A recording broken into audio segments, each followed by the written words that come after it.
जय हिंद दोस्तों। Let's study 41 में आप लोगों का स्वागत है। मैं हूं घनश्याम यादव और दोस्तों मेरे द्वारा आप लोगों को ऑल कंपटीशन से संबंधित प्रश्नों को हल कराया जा रहा है, जिसमें सबसे पहले मेरे द्वारा आप लोगों को भारत का प्राचीन इतिहास पढ़ाया जा चुका है। और दोस्तों अब मेरे द्वारा आप लोगों को जो भारत का प्राचीन इतिहास पढ़ाया जा चुका है उसका रिवीजन कराया जा रहा है। और अभी हम लोग पहुंचे हैं रिवीजन की क्लास में दक्षिण भारत के प्रमुख राजवंश के बारे में। और आज से हम लोग दक्षिण भारत के प्रमुख राजवंश के बारे में रिवीजन करेंगे। और दोस्तों ये जो चैप्टर होगा दक्षिण भारत के प्रमुख राजवंश, ये 4 से 5 चैप्टर में हम लोग समाप्त कर देंगे। और इसके बाद हम लोग पढ़ेंगे मध्यकालीन भारत, यानी कि इसके बाद मध्यकालीन भारत का इतिहास जो होगा हम लोग शुरुआत कर देंगे। लेकिन आइए इससे पहले हम देखते हैं कि आज के चैप्टर में यानी दक्षिण भारत के प्रमुख राजवंश में कौन कौन से प्रश्न हम लोग को पढ़ने के लिए मिलते हैं। तो दोस्तों सबसे पहले प्रश्न आ रहा है पल्लव वंश के बारे में कि पल्लव वंश की स्थापना किसके द्वारा किया गया था। ध्यान दीजिएगा, पहला प्रश्न आया पल्लव वंश की स्थापना किसके द्वारा किया गया था। लिखेंगे सिंह विष्णु के द्वारा। पल्लव वंश की स्थापना किसके द्वारा किया गया, लिखेंगे सिंह विष्णु के द्वारा किया गया। देखेंगे दोस्तों यहाँ पर दक्षिण भारत के बहुत ही सुंदर मंदिर का पिक लगाया गया है। अगला प्रश्न है पल्लव वंश की राजधानी कहाँ थी। तो दोस्तों पल्लव वंश की राजधानी कांची या कांचीपुरम थी, जो कि वर्तमान में तमिलनाडु में पड़ता है। ध्यान दीजिएगा, पल्लव वंश की राजधानी कांची या कांचीपुरम थी, जो कि वर्तमान समय में अपने भारत देश का एक स्टेट आता है तमिलनाडु, वहां पर पड़ता है। देखेंगे दोस्तों यहाँ पर बहुत ही सुंदर पिक लगा हुआ है कांचीपुरम का।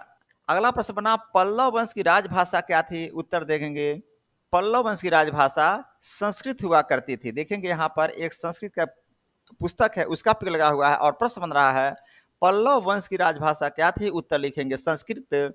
और फिर अगला प्रश्न बना सिंह विष्णु के दरबार में कौन लेखक रहते थे। सिंह विष्णु के दरबार में कौन से लेखक रहते थे। लिखेंगे भारवी। ध्यान दीजिएगा, लिखेंगे भारवी लेखक रहते थे और जिसके द्वारा कीर्ताजुनियम की रचना किया गया था। कहने का मतलब यह है कि सिंह विष्णु के दरबार में भारवी नामक लेखक रहते थे और इनके द्वारा कीर्ताजुनियम नामक पुस्तक की रचना की गई थी। देखेंगे यहाँ पर भारवी का एक पिक लगा हुआ है। अगला प्रश्न सिंह विष्णु के बाद कौन शासक बना था।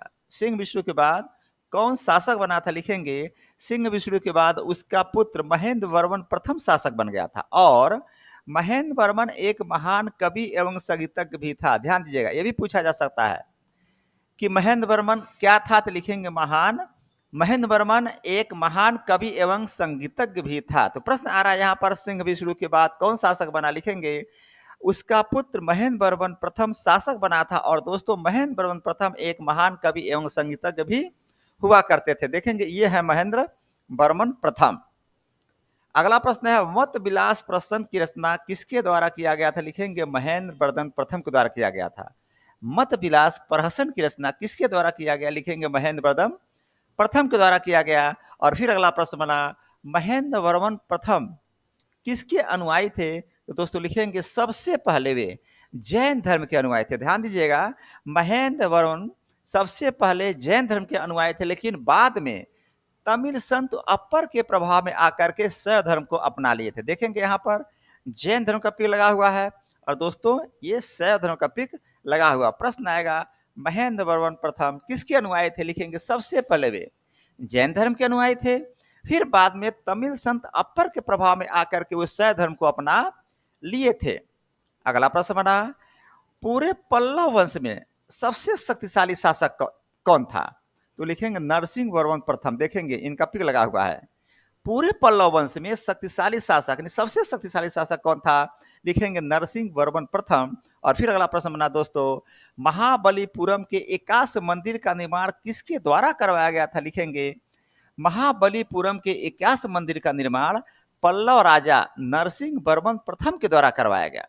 और दोस्तों ये भी ध्यान देंगे एकाश मंदिर को रथ मंदिर भी कहा जाता है, यानी जो एकाश मंदिर है इसको रथ मंदिर भी कहा जाता है। और प्रश्न यहाँ पर आ रहा है महाबलीपुरम के एकाश मंदिर का निर्माण किसके द्वारा करवाया गया। लिखेंगे पल्लव राजा नरसिंह वर्मन प्रथम के द्वारा कराया गया था। और देखेंगे दोस्तों ये मंदिर का पिक यहाँ पे लगा हुआ है।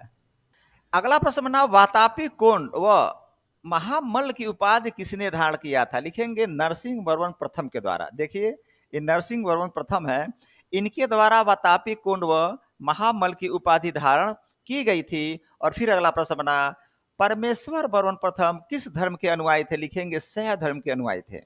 परमेश्वर वर्मन किस धर्म के अनुयायी थे? लिखेंगे शैव धर्म के। दोस्तों देखेंगे यहाँ पर शैव धर्म से संबंधित एक पिक लगा हुआ भगवान भोलेनाथ का। और फिर अगला प्रश्न बना, परमेश्वर वर्मन प्रथम के द्वारा कौन सी उपाधि धारण किया गया था? ध्यान दीजिएगा, परमेश्वर वर्मन प्रथम के द्वारा कौन सी उपाधि धारण किया गया था? लिखेंगे लोकादित्य, एकमल, उग्रदंड, अत्यंत काम, रणजय, गुणभाजन। और इसके द्वारा मामल्लपुरम में गणेश मंदिर का भी निर्माण करवाया गया था। यानी परमेश्वर वर्मन के द्वारा लोकादित्य, एकमल, उग्रदंड, अत्यंत काम, रणजय, गुणभाजन और दोस्तों इन्हीं के द्वारा मामल्लपुरम में गणेश मंदिर का भी निर्माण करवाया गया था। देखेंगे एक गणेश मंदिर का पिक लगा हुआ है। फिर अगला प्रश्न बना, अरबों के आक्रमण के समय पल्लव वंश का शासक कौन था? ध्यान दीजिएगा, अरबों के आक्रमण के समय पल्लवों का शासक कौन था? लिखेंगे शासक नरसिंह वर्मन द्वितीय। ये देखेंगे नरसिंह वर्मन द्वितीय का पिक लगा हुआ है। प्रश्न आएगा, अरबों के आक्रमण के समय पल्लवों का शासक कौन था? लिखेंगे शासक नरसिंह वर्मन द्वितीय हुआ करते थे।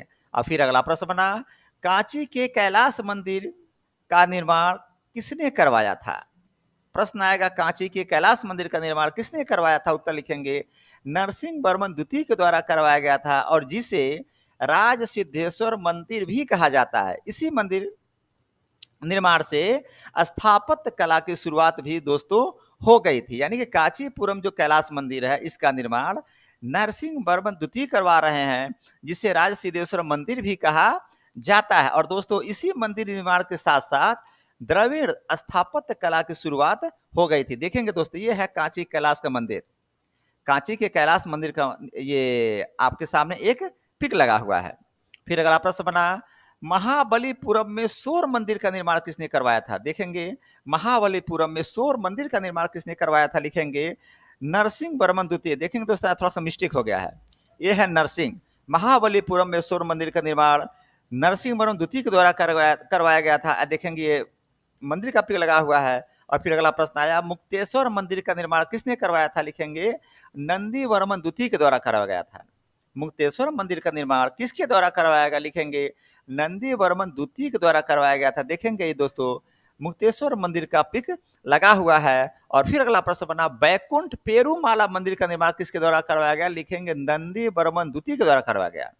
बैकुंठ पेरूमाला मंदिर का निर्माण किसके द्वारा करवाया गया? लिखेंगे नंदी वर्मन द्वितीय के द्वारा करवाया गया। देखेंगे दोस्तों, ये बैकुंठ पेरूमाला मंदिर का पिक लगा हुआ है। और फिर अगला प्रश्न बना, पल्लव वंश का अंतिम शासक कौन था? लिखेंगे अपराजित वर्मन। ये है दोस्तों अपराजित वर्मन।